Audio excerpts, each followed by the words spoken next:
Yo, what's good, man? It's your boy Rome DMV, and we here with Beasley, the man himself, and we got some more questions to ask you, man. How you doing, man? Shit, man. Just recuperating from summer madness. I'm actually on vacation right now, so I figured I'd take some time to chop it up with you before I get in trouble. You know what I'm saying? Okay, all right. Well, I just sneak out on the terrace for this one, man. okay, all right. No. Well, thank you for joining us on your vacation, man. Much happy for your success for Summer Madness, man. You got to enjoy that, but that doesn't stop us from having questions. So we gonna jump right into it, man. So my first question to you is, what do you look for in a PG when you're watching them in that small room, man, in the honeycomb? What are you looking for? What do I look for, man? I look for performance. I look for clarity. I look for performance, clarity, and I also look for, of course, lyrical content, but presence. You know what I mean? Feel, vibe. Even down to, if they can control it to a certain extent, how they dress and present themselves. Is this someone that people want to follow? Do these guys look like stars? Because it's not just about having bars. You know what I mean? It's a whole package that comes with it that makes people actually get into an artist and enjoy it.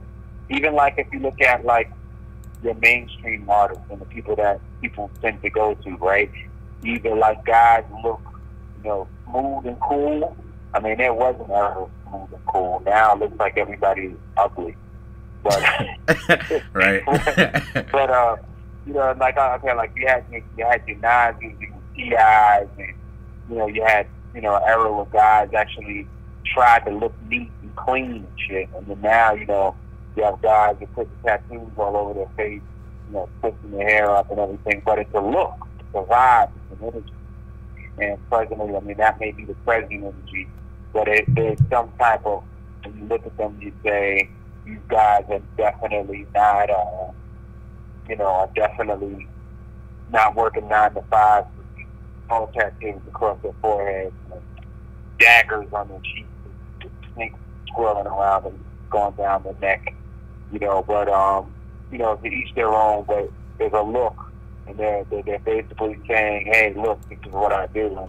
And, those things count as well when you go to start. So to recap what she's asking for, I look for clarity, I look for performance, I look for vocal projection, I look for lyrical content, and just image. All those things add up into making a star, someone that people like and want to follow. Okay. They're personable. They have a good image. All right. Have you been happy with the past 4 or 5 PG events, or 3 or 4, like the recent ones? There's been a few highlights from there. Again, the PGs is not a tryout. Most of the guys who've been battling already who are on the radar. But sometimes, people be like, well, he shouldn't have to do a PG because he battled, Young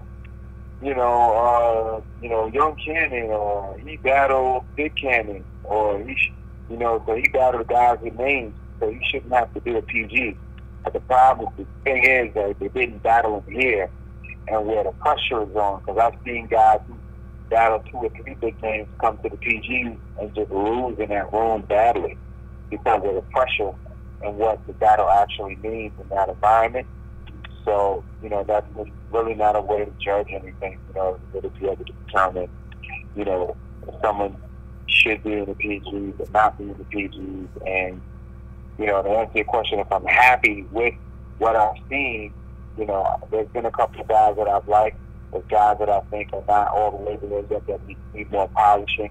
But it's really more so about highlighting some of the guys that that haven't made it to the big stage and giving them an opportunity to shine. Some guys will make it and some guys won't. It's like sports, There's some guys, they'll go to the college level and then they're not going to flourish in the NBA and they got to play overseas. It's the same thing in battle rap. Okay.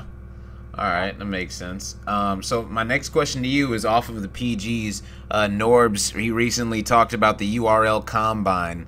I'm sure you're aware of it, correct?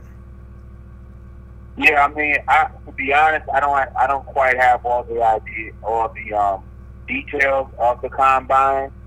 I mean, Norbs oftentimes comes up with a lot of different stuff, fills me in later.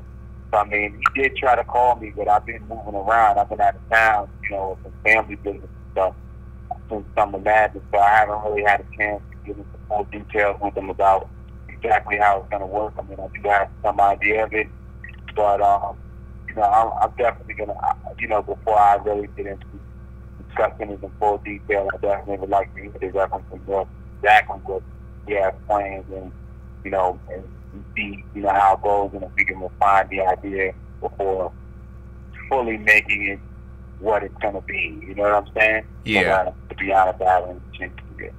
Okay. No, that's fine. That's fine. All right. Well, my next question is, there's been a lot of questions regarding the definition of this term in battle rap. So it'd be nice if you can finally put to rest, what is the definition of a URL one-off? Okay. It's strange, right? Okay, so one-off typically is an event that takes place for a number of reasons. One is you have two MCs who, it's kind of similar to unfinished business. Maybe they were supposed to be on the card, but, one guy missed his flight, or he had a family emergency, he couldn't show up. So they don't want to wait all the way to the next big event 2 months later, so they'll go ahead and just do it. We'll just set up the cameras and we'll do a small event. Kind of like what we did with Young, Ill, and Rich Dollars, for those who've been watching URL for a long time. It's just battles that need to be made up that don't have any particular theme or necessarily go together. It could be, two A-level guys. One for the A-level guys, the two guys want to come up with B-level guys that people, depending on how you categorize people, there's no real format or setup for what the card would be. But oftentimes, you might have, because we've gotten busier, a one-off might be a three-off. But it's just, basically the definition of a one-off is just a battle that could be on a card and that we decide just to go ahead and shoot without waiting for a big card to come around. You know what I mean? Oftentimes, that's generally what the meaning of a one-off is. Okay, all right, that's fine. So one-off. So it's like us right now. It's like if you and Queen Flip talking shit on the radio, and he says, "Yo, I'm gonna kick your ass at Nome, wrong." You say, we don't have to wait for Nome. I can kick your ass next week. We can do a one-off. Okay. And you just go ahead and knock it out then. All right. Okay, that makes sense. All right. So my next question to you is: once you get past the one-offs and the PGs, and you're at the Born Legacy stage, what do you look for from a Born Legacy? One-offs don't necessarily. It's not a tier level. Like Hitman Holla and K-Shine could have done a one-off if one of them didn't show up. He just would have made up the battle and got it done. He wouldn't have to wait for another event. That's their choice to do or not to do. And generally with one-offs, the guys are already paid, so it's just about a scheduling conflict. So that's what makes it turn into a one-off. Or they don't want to wait, or say somebody sponsors it, or they decide they don't want any money and they want to battle for free right now. Those are all things that could become a one-off. Okay. All right, that makes sense. All right. Well, then what do you look for once a rapper's already at the Born Legacy level? What do you look for him to move up to the bigger stages like a Nome or a Summer Madness? Well, there's got to be a certain level of interest that comes from the people. Ultimately, the people decide who goes to the next level, believe it or not. I mean, we can pick people and we can push people if should we choose to, you know what I mean? But ultimately, the people decide who they want to be on events. In most cases, we try and listen, depending upon, how things can work. But, moving to the next level, it definitely depends on viewership. How many people viewed your battle? How many people are watching your battle? Is there another artist of relevance who's calling you out that wants to battle you that makes it interesting? Like I could have a new guy like Geechee Gotti, right? Yeah. And maybe he's like at the Born Legacy level now, right? Yeah. But let's just say out of nowhere, Calico starts going crazy on Geechee Gotti. Man, the West Coast, not Calico talks. Hey man, West Coast man, I'll take them. I'll take them. Bring them over here. I'll kill them. And then Geechee Gotti responds, yo man, yo it's West, whatever man, Compton, I'm coming through. Yeah. And then it becomes a point of interest. You blog about it, other people blog about it, people start talking about it, or whatever the case may be. Now it builds momentum. It's almost like Conor McGregor and Floyd Mayweather. You know, Floyd Mayweather never even had to entertain Conor McGregor, but because there was a check involved, he made it relevant in one of the biggest paydays in, you know, sports combat history. Yeah. Know?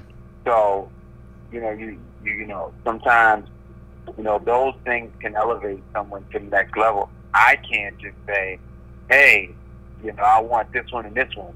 And people are going to, you know, go to the tier system, or, oh, they're just doing that because Geechee Gotti's a new guy, or whatever. But if Calico is doing it, and he's doing it like, yo, I really want this dude, he annoys me, he thinks he's better than what he is, and da-da-da-da-da, goes in on the Geechee Gotti, then all of a sudden, the match becomes easier for me to market and promote because I'm not pushing anything. They're pushing and controlling how the battle works.